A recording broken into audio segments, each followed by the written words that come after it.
పహల్గామ్ ఉగ్రదాడికి భారత్ ప్రతీకారం తీర్చుకుంది. ఆపరేషన్ సింధూర్ చేపట్టి ఉగ్రస్థావరాలను టార్గెట్ చేసింది. మెరుపు దాడులు చేసి 100 మందికి పైగా ఉగ్రవాదులను మట్టుబెట్టింది. అయితే గత 6 నెలల కిందట జరిగిన ఈ మినీ యుద్ధం పాక్పై తీవ్ర ప్రభావం చూపిస్తోంది. సరిహద్దుల్లో ఉద్రిక్తతలు తగ్గినప్పటికీ భారత్ దాడుల వల్ల పాకిస్తాన్కు జరిగిన నష్టం ఇప్పటికీ తీవ్రంగానే ఉంది. ప్రముఖ OSINT నిపుణుడు డామియన్ సైమన్ అందించిన తాజా శాటిలైట్ చిత్రాల ఆధారంగా ఈ విషయం వెల్లడైంది.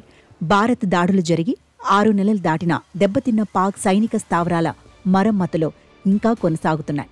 ఈ నివేదిక ప్రకారం పాకిస్తాన్ సైనిక స్థావరాలను పునరుద్ధరించడానికి జరిగిన నష్టాన్ని పూడ్చుకోవడానికి ఇప్పటికీ తీవ్రంగా శ్రమిస్తోంది.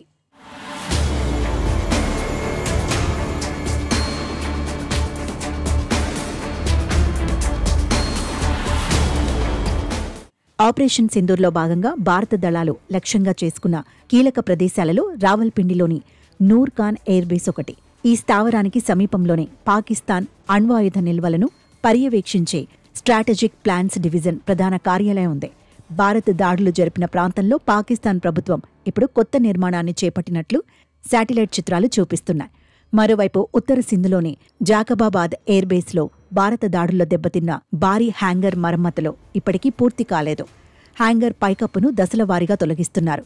లోపలి భాగంలో జరిగిన నష్టాన్ని పూర్తిగా అంచనా వేసిన తర్వాతే పూర్తిస్థాయి పునర్నిర్మాణం చేపట్టడానికి ఈ పద్ధతిని అనుసరిస్తున్నట్లు నివేదిక తెలిపింది. ఇది దాడుల తీవ్రత ఎంత ఎక్కువగా ఉందో స్పష్టం చేస్తోంది. పాకిస్తాన్ మద్దతుతో ఏప్రిల్లో జరిగిన పహల్గామ్ ఉగ్రదాడికి ప్రతీకారంగా భారత్ 2025 మేలో ఈ ఆపరేషన్ సింధూర్ను చేపట్టింది.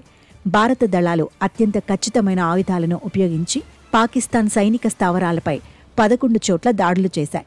పాకిస్తాన్ వైపు భూమిపైన, గాలిలోనూ చాలా భారీగా భరించలేని నష్టాలు సంభవించాయని వింగ్ కమాండర్ వ్యోమికా సింగ్ ఆ సమయంలోనే తెలిపారు. అంతేకాదు, భారత దాడుల తీవ్రతను పాకిస్తాన్ ప్రధాని షెహబాజ్ షరీఫ్ కూడా అంగీకరించారు. కీలక సైనిక స్థావరాలను కూడా క్షిపణులు తాకాయన్నారు.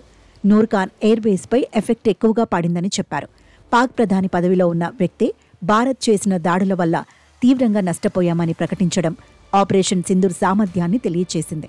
అంతేకాదు, 6 నెలల తర్వాత కూడా మరమ్మతులు జరగడం భారత్ దాడుల యొక్క వ్యూహాత్మక, సైనిక ప్రభావాన్ని స్పష్టంగా తెలుపుతోంది.